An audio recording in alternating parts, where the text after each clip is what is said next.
வச்சுட்டாங்களேன்னு வருத்தப்படுறேன் நான். ஆனால் இப்போ மத்திய அரசு அறிவிப்பு வெளியிட்டிருக்காங்க கொஞ்சம் முன்னாடி வர 7ஆம் தேதியிலிருந்து இந்தியா முழுமைக்கும் போர் ஒத்திகை நடத்தணும்னு சொல்லி சொல்லியிருக்காங்க.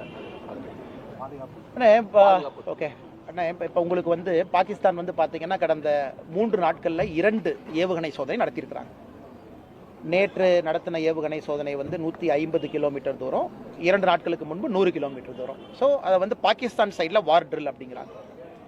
நம்முடைய சைடில் இந்தியாவை பொறுத்தவரை ஒரு கன்வென்ஷனல் வார், நாமளும் பாகிஸ்தானும் சண்டை போடுறோம் அப்படின்னா, என்னை பொறுத்தவரை பாகிஸ்தானும் நம்ம சண்டை போடுறோம்னா 48 மணி நேரத்திற்கு மேலே அந்த போர் நீடிக்காதுங்கண்ணா. பாகிஸ்தானை பொறுத்தவரை மேக்ஸிமம் 48 மணி நேரம் தான். நீங்கள் வார் கேம்ஸ்லாம் நீங்கள் பார்த்தீங்கன்னா மேக்ஸிமம் 2 days, அதுக்கு மேலே அவங்ககிட்ட கெப்பாசிட்டி இல்லைங்கண்ணா. பட் இருந்தும் இன்னைக்கு நம்முடைய மத்திய அரசு சில அறிவிப்புகளை வெளியிட்டிருக்கிறாங்க. ஒன்று, ஆர்டினன்ஸ் ஃபேக்டரியில் வேலை செய்கிறவங்க எல்லாத்துடைய லீவை கேன்சல் பண்ணிட்டாங்க. அதாவது படை உபகரணங்கள் தயார் செய்யக்கூடிய இடம், புல்லட்டு, அங்கெல்லாம் ஒரு வாரமாக எல்லா லீவ்